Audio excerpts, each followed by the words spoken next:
شما ثابت کنه که در زمان پیغمبر همچو حلقه ها شده، در زمان صحابه، در زمان تابعین، در اون زمان مرده ها میشود یا نمیشود؟ فکر براتون پیدا شود که کتاب الله برای چی آمده و امروز مردم ما چی تصور داره. ایرا میگه کتاب مرده.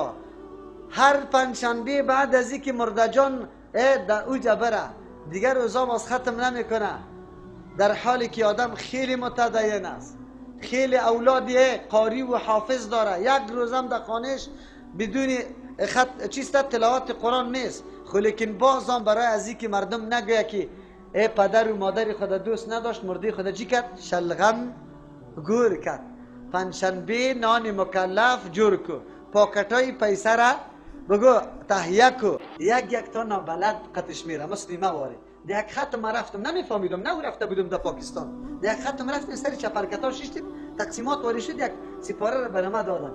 این دیگه وقت خلاص کرد، من شروع استم نمیفهم بیچاره. یک دفعه این ملاسه مرا گفت ختم نکردی؟ من گفتم نه. همینطور کرد، گفت بده از دستش بگی.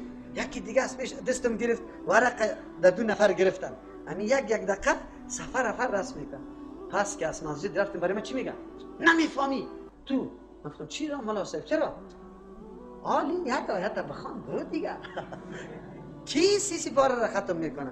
این حالات ماست. ملای ما خیانت میکنه، خیانت هم در قرآن میکنه، در حق مرده میکنه. ببینی این حالت های ماست. از اون طرف باز چی میکنه؟ همینطور خوش میای حاجی صاحبه و وکیل صاحبه و قاری صاحبه یک پاکتک داده شده در جیبش. شما خبر داری که پاکت ها از کیسته؟ از مامور صاحب که وفات کرده بیچاره 5 و 6 طفل داره، یک زن داره، خانه کرایی داره. باز ختمی مرده از ختمای دیگه فرق داره. طعامای ختمی مرده بسیار زیاد باشه، دو پیازیش خیلی قوی باشه، کوفتهش هم خیلی تلخ باشه. بازو را در روزای پنجشنبه ملا صاحب است، چپنای کلان است، وکیل صاحب است، حاجی صاحب است، خنده کده مزاق کده تا او جمعه را قطار استاد میشه. باز تقسیمات سپارایش هم میبینه. بچه 3 سپاره تو بخوانی خوب، این قاری صاحب است. و بچه دیگر چی میگه؟ 4 سپاره رو تو بخوان. بچه خود کم است نه؟ نمیشه 5 سپاره. ریش سفید از جدا صدا میکنم من وقت 5 سپاره رو در مسجد خواندم، خیر است این 5 جدا کنی. بازی جنابا که همینطور چشمای خود پت میکنه 4 دقیقه، سری خود کلی خود این همینطور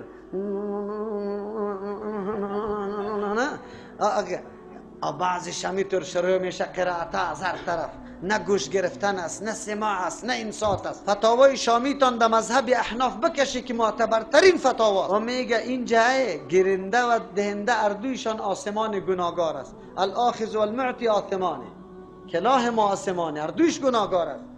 باز در 3 دقیقه بعد چی میگه؟ چی داری یا چیز نداری مردکه؟ ختم شد. چطور ختم شد؟